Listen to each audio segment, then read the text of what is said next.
Hello again, my comic comrades. With the hype around the new Venom trailer being released this past Tuesday, I thought it was perfect timing to talk about a major addition to Venom's mythos that just happened last week, and it affects the entire symbiote race in comics. That addition would be Knull, god and creator of the symbiote race. That's right, people. Everything we thought we knew about the Clintar, which is the name for the symbiote race, was changed in a single 22-page issue.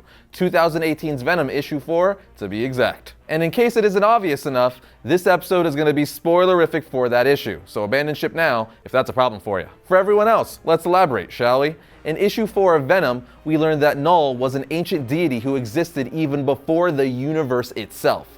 Or as he puts it, in the beginning there was nothing, and that's where he existed. But then the Celestials were born and started creating the universe. Knull says the gods, or Celestials as we know them, created the universe in his kingdom, which we would come to call space. Yes, according to the story, this dude's domain was space. Pure and utter empty space. And he didn't take it too kindly when the universe was being made in his kingdom. Now you may be thinking space was just an empty vacuum before these gods arrived, so how could he be the ruler of nothingness? Well, Knull explains it like this. My kingdom was not empty. My abyss was not dead, not hollow. The endlessness of my lands was not theirs to raise and reform and remake. No, the void breathes. The abyss has teeth, and shadows only grow in the light. As Knull is saying this, he creates a living sword from his shadow, followed by cutting off one of the Celestials' heads. No, I am not kidding. This guy is so OP, he decapitated a Celestial by himself. Of course, the other Celestials weren't having it and banished him to the Void. But that wasn't smart because the Void is where he thrives,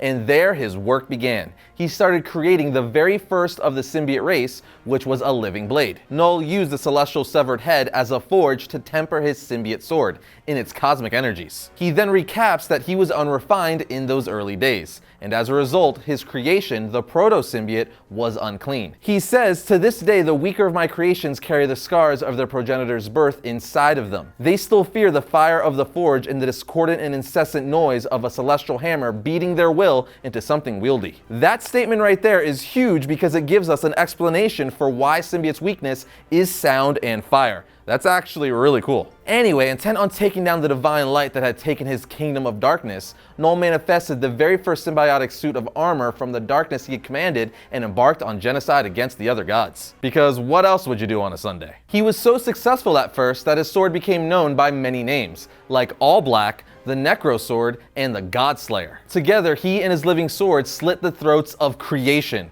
which is literally how he put it. This guy is intense. But of course, evil eventually always falls, and he was ultimately defeated and his sword All Black was taken from him. But Knull isn't a guy to stay down, so what did he do? He searched for a new weapon and discovered that if he bonded his living abyss with lesser creatures, he could then manifest and pilot their new forms as vessels. As he put it, this moment, this primordial instance of symbiosis on this near barren land, this is where it all truly began. It was here he created a symbiote horde and he was at the center of it. The hive mind, or the god host. He controlled them from across galaxies. It could see what they saw. However, when a dragon-like composite symbiote under Knull's control arrived on Earth and was defeated by Thor, Knull's connection to the symbiotes was severed. With his connection lost, his symbiotes began to seek new hosts, and these new hosts infected them with light. The symbiotes started to believe in honor and nobility as they bonded to benevolent hosts, and this began seeping into the hive. Knull says this was their infection, their poison, their venom.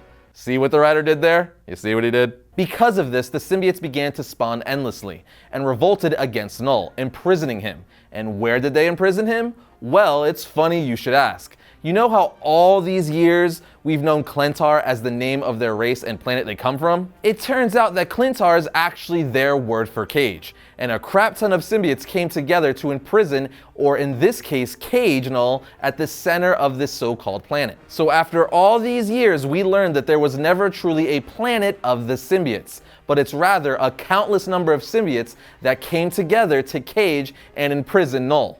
Just crazy. Again, when the symbiotes' connection to their creator Knull was severed, they started gravitating toward the light and became ashamed of their dark origins. So the symbiotes of Clintar invented and perpetuated a lie that their species was naturally good, But as we now know, that couldn't be farther from the truth. But there you have it, friends, the new origin of the symbiotes and the being who created them. What do you guys think about this? Do you think it's cool finding out after all these years that everything we knew about the symbiote race was a lie by them to protect their evil past? Or do you hate it? I personally kind of like it. I think it's pretty cool that they expanded the symbiote origin, making their mythos more compelling and complex. I also like the fact that we learned why they're scared of sound and fire. Not to mention, Knull is a pretty cool character, so all in all, I like it. I'm all for expanding characters' mythos as long as it's done well, and I think this is a pretty cool concept. But hey, that's just my 2 cents. I know many of you will not agree with me, so let me know what your thoughts are in the comment section down below. And that's going to bring another episode of Variant to a close, but remember, links for all our social media is in the description below as always. But I'll see you guys next time when I talk about all things comics.